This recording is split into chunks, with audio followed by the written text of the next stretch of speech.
नमस्कार दोस्तों। साल था 1970। अफ्रीका के शहर कोंगो में जब एक माँ अपने 9 महीने के बच्चे को लेकर डॉक्टर के पास पहुंचती है।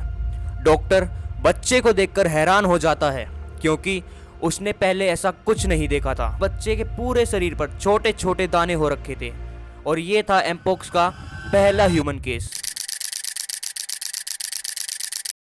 कोविड के बाद लोगों ने सोचा कि सब पहले की तरह नॉर्मल हो जाएगा, सब कुछ ट्रैक पे आ जाएगा, लेकिन उन्हें इस बात का अंदाजा नहीं था कि एक और वायरस जो कोविड से 7 गुना ज्यादा खतरनाक था वो अफ्रीका में पनप रहा था।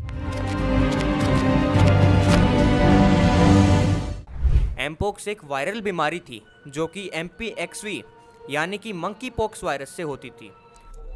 ये एक तरह का ऑर्थोपॉक्स वायरस है। स्मॉल पॉक्स, काउपॉक्स भी सेम कैटेगरी से बिलोंग करते हैं। वैसे इसके पीछे की कहानी भी बड़ी इंटरेस्टिंग है कि ये कैसे डिस्कवर हुआ था। साल 1958 में कुछ साइंटिस्ट अफ्रीका के घने जंगलों से कुछ बंदरों को इंपोर्ट करके डेनमार्क की लैब में मंगवाते हैं। इन साइंटिस्टों का मेन मकसद था ह्यूमन डिसीज पर स्टडीज करना, लेकिन उनमें से किसी को भी ये अंदाज़ा नहीं था कि ये बंदरों के रूप में एक अनजान वायरस को अपने साथ ले आए थे। शुरुआत में तो सभी बंदर काफ़ी तंदुरुस्त थे, लेकिन जैसे जैसे दिन बीते वो एक एक करके बीमार पड़ने लग गए। साइंटिस्टों ने पहले तो इसे फीवर समझा और पहले तो इग्नोर किया, लेकिन जैसे जैसे बंदरों की हालत और ख़राब होने लगी उन्होंने इसे सीरियसली लिया और तब पहली बार पता चला एमपोक्स के बारे में। जंगलों में इनकी लाइफ एक बैलेंस के साथ चलती थी। यहाँ कोई वायरस इनके इम्यून सिस्टम को डिसरप्ट नहीं करता था, लेकिन जैसे ही इन बंदरों को कंट्रोल्ड एनवायरनमेंट में लैब में रखा गया तो वायरस ने अपना रंग दिखाना शुरू कर दिया। अब ये सवाल आता है कि ये वायरस आखिर लैब तक पहुंचा कैसे। ये बंदरों की कहानी तो सिर्फ शुरुआत थी। ये एमपोक्स वायरस किसी एक जानवर से नहीं आया था, बल्कि अफ्रीका के फॉरेस्ट में ये वायरस जंगली चूहों में था जो बंदरों के साथ डेली बेसिस पे इंटरेक्ट करते थे। जब इन बंदरों को लैब में ले जाया गया तब उनके साथ ये वायरस भी आ गया। ये एक बहुत ही ट्रांसमिटेबल डिसीज़ है।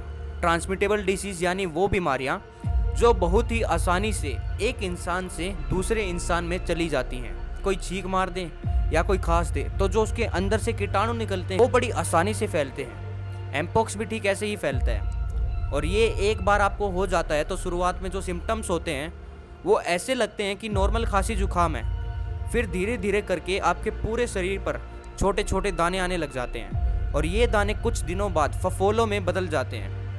साल 1970 से लेकर 2000 तक एमपोक्स ज़्यादातर अफ्रीका के रूरल एरियाज तक ही सीमित था, जैसे कि कोंगो, नाइजीरिया और कैमरून। ये सब देश इसके हॉटस्पॉट बन गए थे। लेकिन अब ये कैसे धीरे धीरे पूरी दुनिया में अपना पांव पसार रहा है, चलिए समझते हैं। बात कुछ ऐसी है कि ये वायरस 2 क्लेड्स में बटा है, क्लेड 1 एंड क्लेड 2।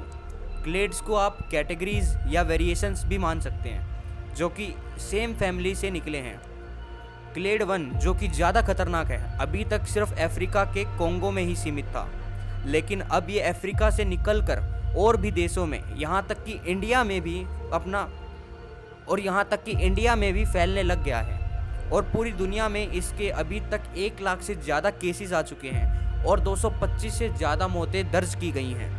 और इसी वजह से WHO ने एमपोक्स को लेकर वर्ल्ड वाइड रेड अलर्ट जारी कर दिया है।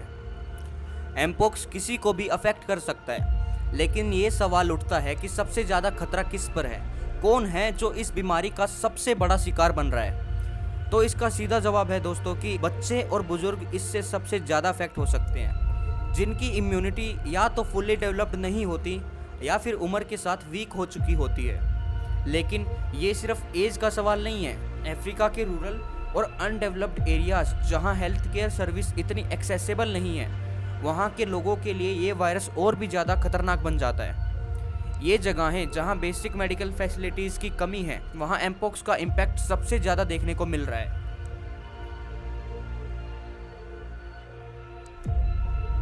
और बात यहीं तक नहीं रुकती। Poverty, over crowded living conditions and lack of sanitation, ये सब फैक्टर्स मिलकर एमपोक्स को और भी ज़्यादा फैलने का मौका दे रहे हैं। रेफ्यूजी कैंप्स, और स्लम एरियाज जहाँ के लोग एक दूसरे के साथ बहुत ज़्यादा मिलजुल कर रहते हैं, वहाँ ये वायरस और भी तेज़ी से फैलता है। चलो अब तक हमने समझा कि एमपॉक्स क्या है, कहाँ और क्यों फैल रहा है, लेकिन सबसे इम्पोर्टेंट सवाल अभी भी बाकी है। क्या हम इस बीमारी को कंट्रोल कर सकते हैं या फिर ये भी एक और पैंडेमिक बनकर रह जाएगी? ये लाइन तो आपने सुनी ही होगी कि prevention is better than cure, और यही है मंत्र एमपॉक्स के केस में भी। एमपॉक्स की 2 वैक्सीन्स हैं, जाइनोस एंड एकम 2000। माफ़ कीजिएगा अगर प्रोनाउंसिएशन गलत हुई हो तो। इनमें से जाइनोस ज़्यादा कॉमन है, इसे 2 डोज में दिया जाता है 28 दिन के गैप में। हालांकि ये वैक्सीन प्रिवेंटिव तौर पर भी ली जा सकती है, लेकिन वैक्सीनेशन को मास लेवल पर इम्प्लीमेंट करना एक बहुत बड़ा चैलेंज है। Government policies, health care strategies और पब्लिक कोऑपरेशन, ये तीनों चीज़ें मिलकर एमपॉक्स को रोक सकती हैं। तो ये थी गाइस आज की वीडियो। उम्मीद करता हूँ आप लोगों को पसंद आई होगी, और ऐसी वीडियोस देखने के लिए चैनल को सब्सक्राइब करें। और अगर वीडियो से कुछ इन्फॉर्मेशन मिली हो तो लाइक एंड शेयर कर दीजिएगा, ताकि और लोगों तक भी इस टॉपिक के बारे में अवेयरनेस फैल सके।